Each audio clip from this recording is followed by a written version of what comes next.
Ya estamos en la mesa, ya estamos al quite, ya tenemos al otro lado a los economistas y profesores. De la Francisco de Vitoria por un lado, José Luis Moreno, que está con nosotros, y también de la Rey Juan Carlos por el otro, Iván Ayala, a quien es un gusto volver a saludar en estos micrófonos, volver a saludar en esta televisión, en fin, yo qué sé. Bienvenidos a vuestra casa los dos. Iván, José Luis, Iván, ¿qué tal? ¿Cómo estáis?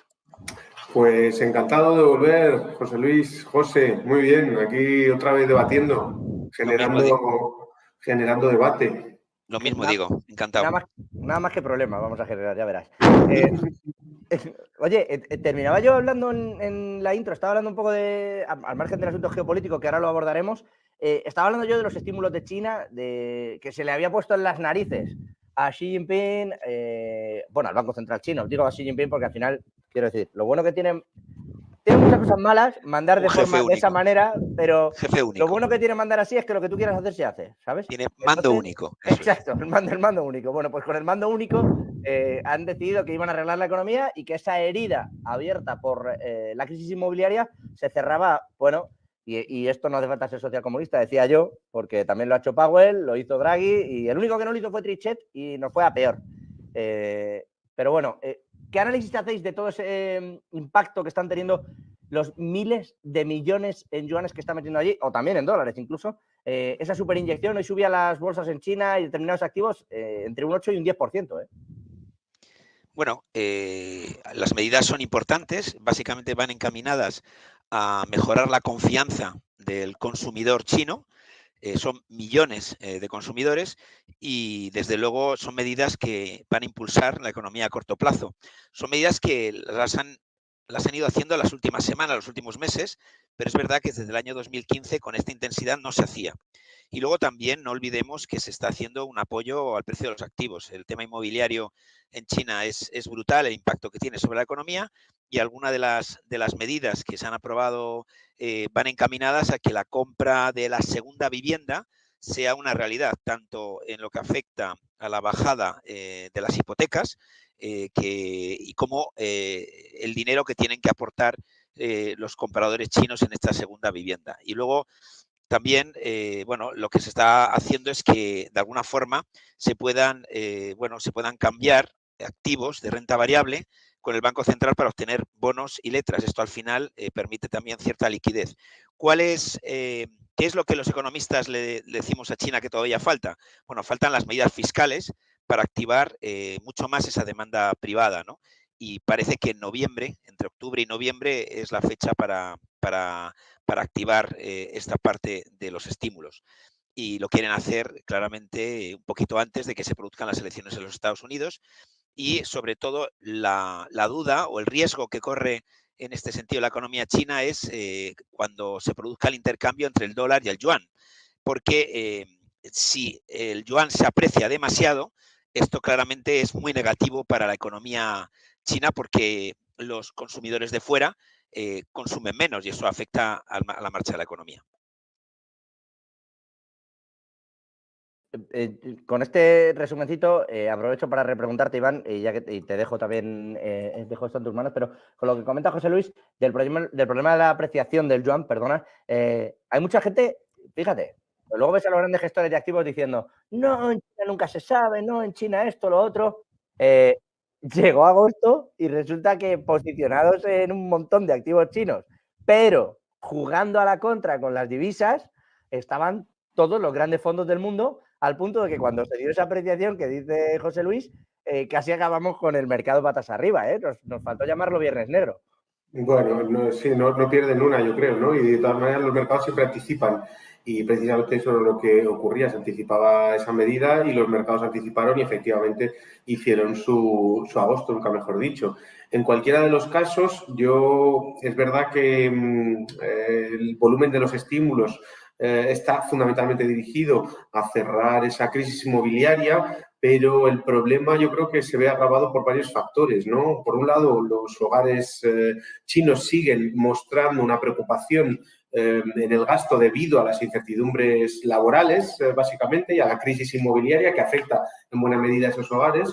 Y, por otro lado, las empresas pues parece que se enfrentan o que están dispuestas a realizar una menor inversión o digamos, la capacidad de inversión se ha reducido notablemente, lo que frena la creación de empleo. Esto genera un círculo vicioso que efectivamente no se puede modificar o no se puede, digamos, solucionar a no ser que se haga lo que se tiene que hacer, lo que están pidiendo numerosos economistas, que me parece súper curioso, además, porque hay numerosos economistas desde el campo neoliberal que están pidiendo un estímulo fiscal para China, lo cual pues, se agradece que se apunten a las políticas keynesianas de demanda, porque es básicamente lo que hace falta en China y lo que todo el mundo les está pidiendo, y que el gobierno chino pues se niega una y otra vez, además con esas afirmaciones diciendo que, bueno, pues que ellos rechazan el modelo de consumismo capitalista y que prefieren otro tipo de estímulos. La verdad es que si no encontramos un estímulo potente en términos fiscales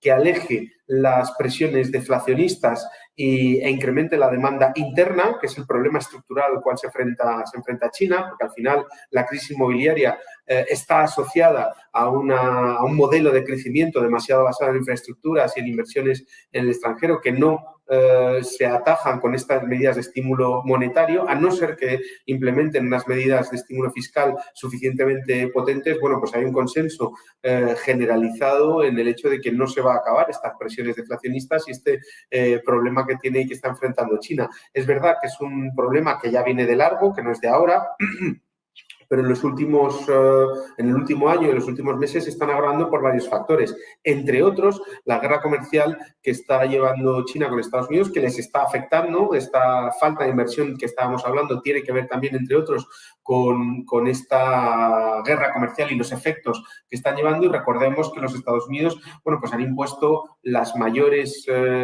digamos, restricciones al comercio con China, pues probablemente desde la Segunda Guerra Mundial, que se instauraron, o desde el periodo de entreguerras, que se instauraron o que empezaron a incrementar los aranceles. Todo esto está jugando en la contra de China y creo que es muy importante este cambio de modelo de crecimiento que lo llevan anunciando años y que no se produce. Bueno, se ha dado un cambio total, quiero decir, como si se hubieran invertido los roles. Antes invertir en China era harto complicado, no había manera, etcétera, etcétera. Las empresas chinas no, porque esto, lo otro, todo es oscuro, todo está vinculado al gobierno, todo está dopado. Ahora resulta que está empezando a pasar eso en Estados Unidos, para eso están metiendo la Inflation Reduction Act 600.000 millones de dólares, por un lado, y más de 435.000, decía yo el otro día, metidos en temas de políticas sostenibles. Digo, porque más allá de esas comillas sobre la sostenibilidad o no, van destinados a que seguro también, los requisitos de recibir esas subvenciones sostenibles es que se quede el dinero en Estados Unidos. Entonces, claro, al final ahí estamos hablando de unas cuantías inmensas y de un dopaje espectacular. Y sin embargo, China la que dice ahora, oye, no, pero abriros, si yo quiero exportar mis empresas. Es que es una cosa como se ha convertido todo en otras cosas, o sea, se han invertido los roles en muchos sentidos.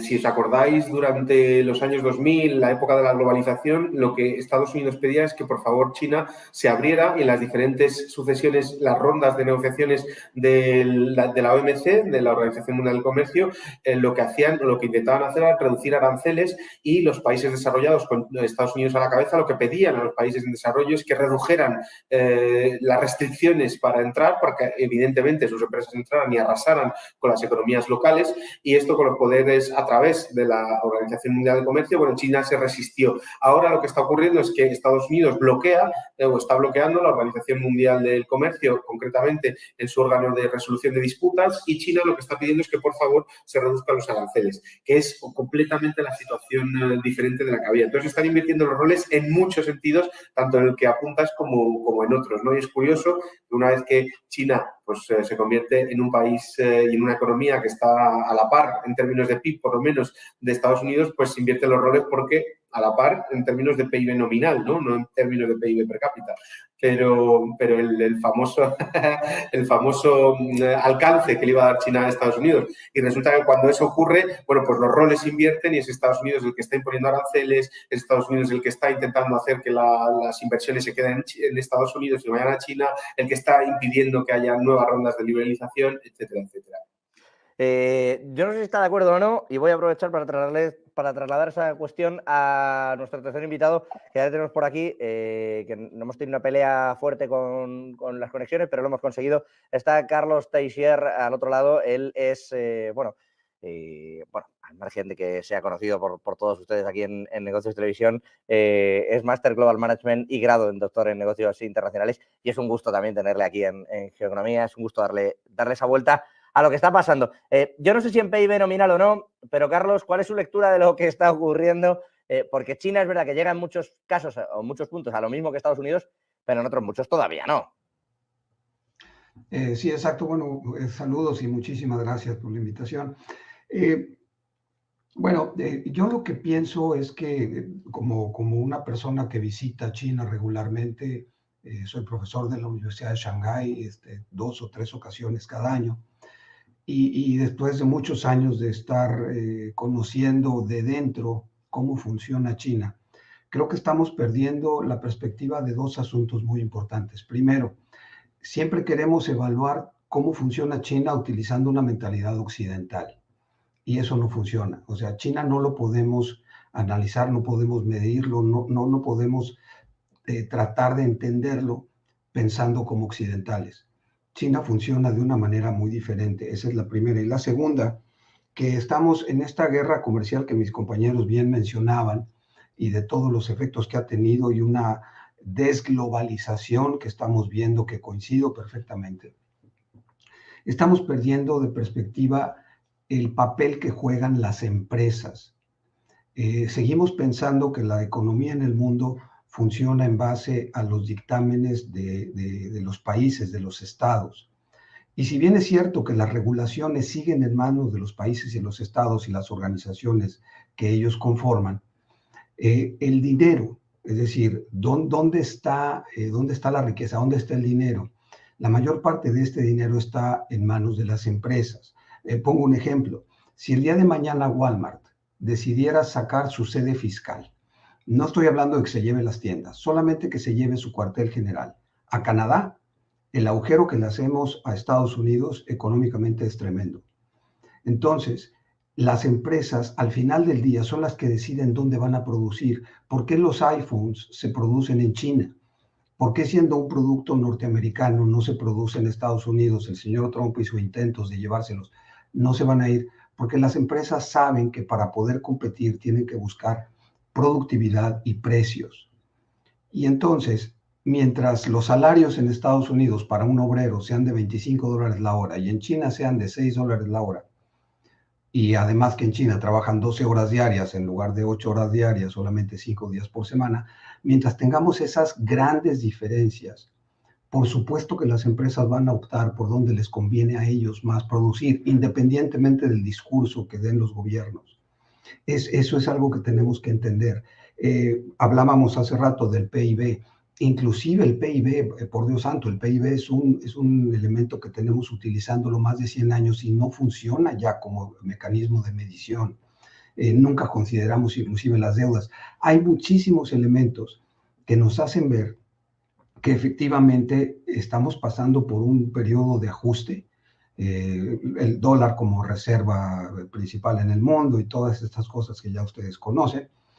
Pero al final del día, el consumo internacional está cayendo.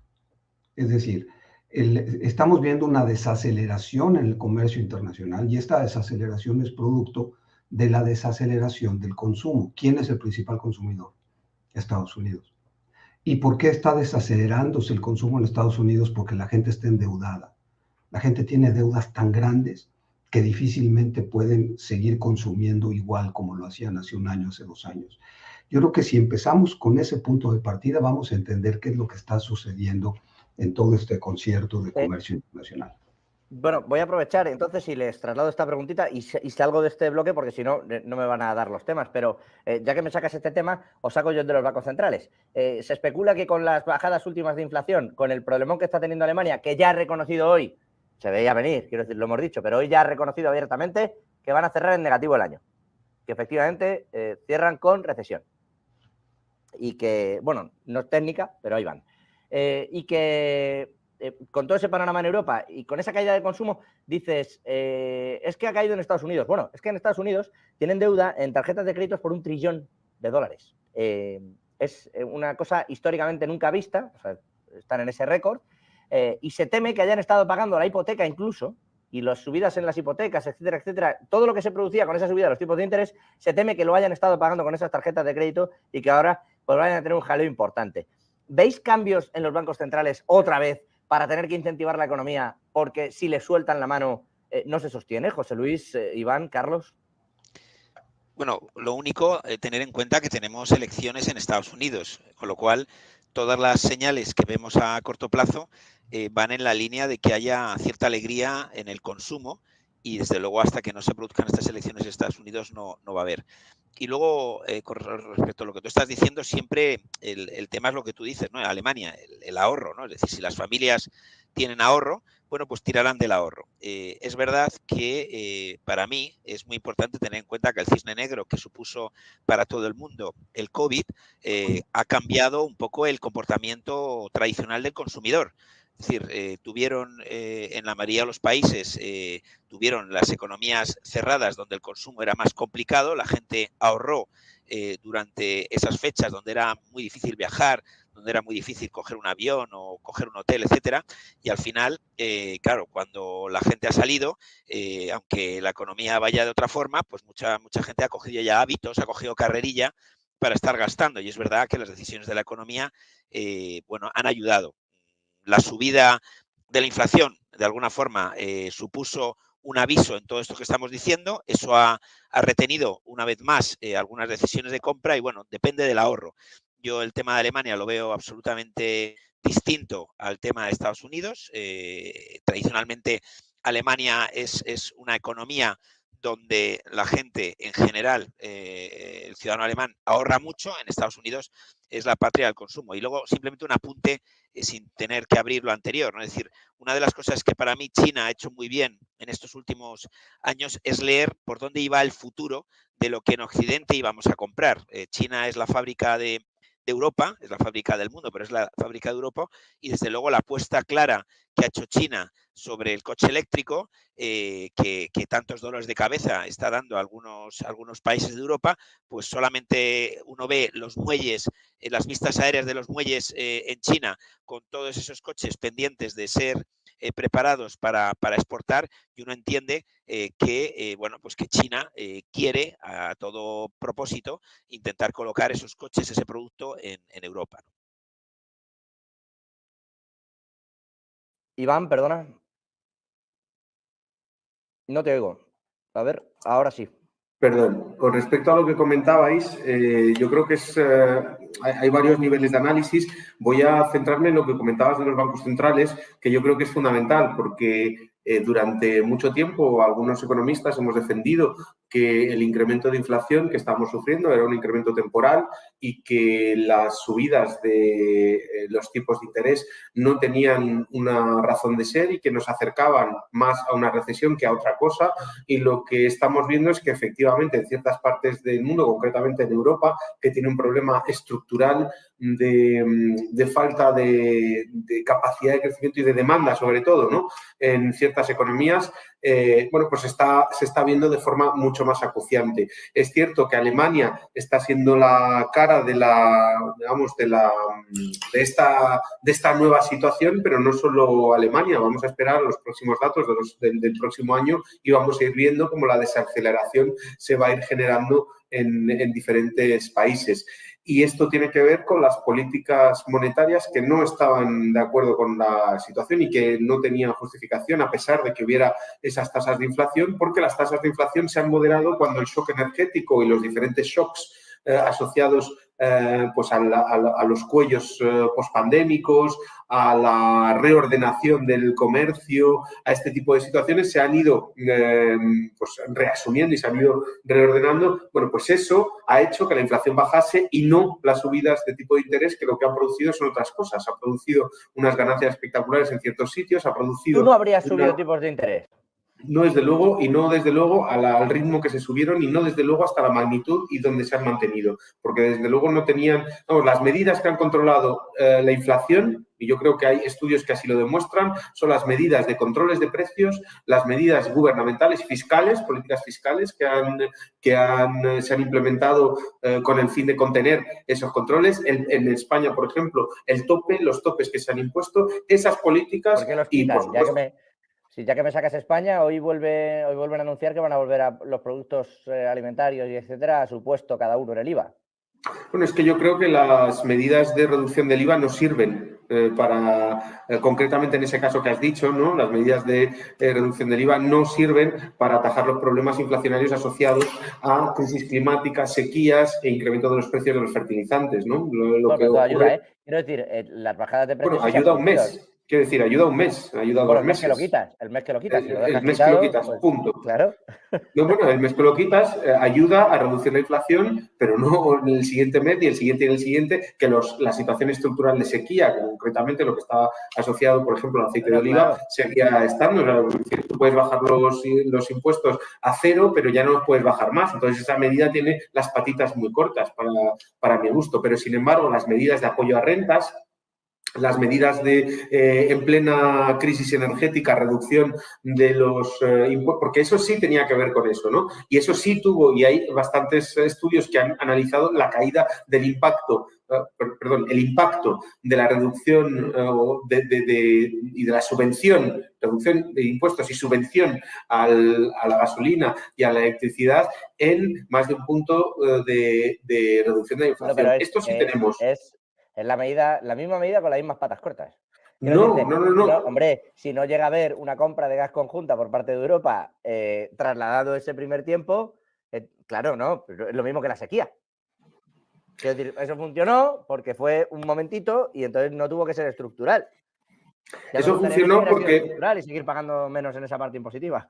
Eso funcionó porque le estaban afectando a la energía, el shock energético, o sea, que es uno de los 3 componentes que se utilizan en los factores de producción. Está el trabajo, el capital y la energía, que son los 3 elementos que entran a la función de producción. Si sube uno de los precios, como ocurrió en el shock del petróleo del 73, de forma espectacular, todas las medidas que vayan dirigidas a la contención de eso, está bien. El otro lado, que es la selección de ciertos alimentos por una cuestión puntual y que va a durar lo que va a durar un mes porque las cadenas van a reabsorber esos precios, cosa que no ocurrió, por cierto, con las gasolinas, porque tenemos estudios que así lo afirman, a no ser que sea en una gasolinera que estaba perdida y que solo había esa gasolinera a 50 kilómetros a la redonda. Tenemos datos de que los precios no se incrementaron tal y como se han incrementado los precios de los alimentos, pues entonces el impacto diferencial está ahí, ¿no? Yo creo que hay evidencia para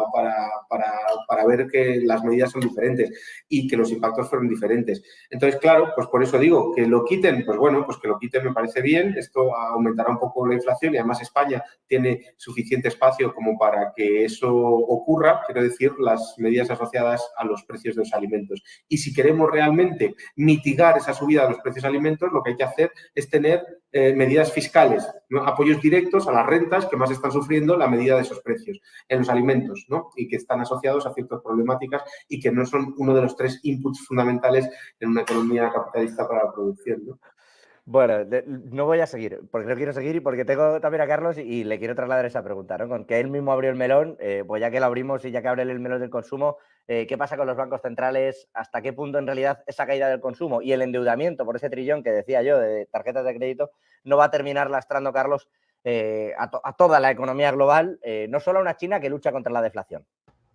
Sí, correcto. Bueno, primero quiero aclarar que yo en lo personal soy más analista geopolítico, no soy analista económico. Lo que han dicho mis compañeros es extraordinariamente bueno. Ahora, yo sí lo que quisiera es que analizáramos un par de puntos que creo que se nos están quedando sobre la mesa. El primero de ellos, de acuerdo al Consumer Digest Report, que repito, es fuente de ellos, Consumer Digest Report, dicen que el estadounidense promedio tiene una deuda de $97,000. Eso es tremendo, eso es tremendo. En el lenguaje que lo pongamos es tremendo. No podemos pensar en una economía si quitamos, si no le ponemos atención a ese punto. Segundo, tenemos que preguntarnos por qué si Estados Unidos, y lo uso como referencia por el tamaño de su economía, ¿por qué si Estados Unidos tiene un déficit comercial cada año de cerca de $1 trillón, un poquito más de $1 trillón? Es decir, Estados Unidos pierde en su balanza comercial todos los años arriba de $1 trillón. ¿cómo es posible que entonces siga teniendo el PIB más alto del mundo? Claro que tenemos que algunos elementos ahí de economía que vamos a analizar, pero la respuesta, y vuelvo al punto anterior, tenemos que entender qué es lo que están haciendo las empresas. Yo ponía el ejemplo de Apple hace rato. Cada vez que un celular, un teléfono móvil de Apple es exportado de China a Estados Unidos, le cuenta en su balanza comercial positiva. La pregunta es, ¿dónde se quedan las utilidades de ese aparato? ¿Dónde se quedan las utilidades de la venta? Se quedan en Estados Unidos. Y cuando consideramos eso, tenemos que entender que la economía tiene que cambiar. No podemos medirla de la misma manera. Es como una empresa. Si yo tuviera una empresa y veo que el mercado al que yo atiendo, es decir, el mercado en donde yo me desempeño, va a tener una baja del 10%, ¿cómo es posible que yo entonces pretenda tener un crecimiento del 5% para el siguiente año? Si el mercado está bajando, ¿cómo es posible que yo tenga en mi mente que quiero crecer 5%? La única manera es quitándole a las demás empresas que se dedican a lo mismo que yo. En otras palabras, la única manera como tienen los países el día de hoy de generar riqueza, de generar un Producto Interno Bruto positivo, es pidiéndole a Dios o haciendo algo para que los otros países del mundo bajen en ese Producto Interno Bruto. Porque de otra manera, ¿de dónde sale la riqueza si está limitada en el mundo de esta manera? Y eso es lo que está viendo China, ¿no? Eso es lo que China está viendo. Yo creo que eso es lo que China está viendo por delante y por eso estamos viendo que están haciendo algunas cosas para aumentar ese aparato aplastante que tienen de comercio internacional. Los chinos en esa medida son realmente impresionantes, ¿no?